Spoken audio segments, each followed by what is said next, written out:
Marine Le Pen en perruque brune, révélation sur cette habitude surprenante. Difficile de passer inaperçu lorsque l'on s'appelle Marine Le Pen. La femme politique, malgré sa vie publique assumée, cherche parfois à se cacher du regard de ses concitoyens, ne serait-ce que pour avoir un moment tranquille lorsqu'elle est à l'extérieur. Pour cela, tous les stratagèmes sont bons, dont l'un récemment rappelé par l'ouvrage Les Rapaces, écrit par la journaliste Camille Vigogne-Lecote aux éditions Les Arènes.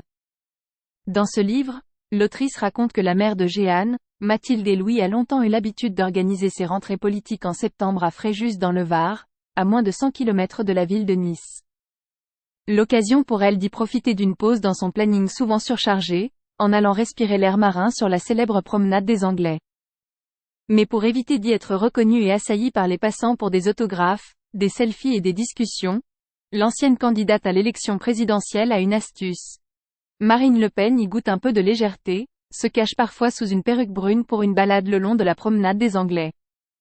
Une technique étonnante et originale, mais qui ne fonctionne pas à tous les coups. Lors d'une interview auprès de Guillaume Play sur TikTok, la femme politique avait raconté avoir usé de cette méthode, lors d'une balade sur un marché niçois. Mais le subterfuge a alors pris fin très vite, la femme politique ayant été reconnue quasi immédiatement par une petite fille. Une expérience alors vécue, du propre aveu de la fille du menhir, Jean-Marie Le Pen, comme « la honte du siècle ». S'il est difficile pour la chef de file des députés RN de ne pas être remarquée dans la foule, il est aussi compliqué pour elle de garder secret certaines informations sur sa famille. Après que le mariage de sa fille ait été révélé au grand public en août dernier, c'est au tour de l'annonce de la naissance en mars prochain de son premier petit enfant d'être dévoilé, ce dimanche 5 novembre par nos confrères du Point. Une information qui, selon eux, participe à la normalisation de la candidate d'extrême droite dans l'échiquier politique.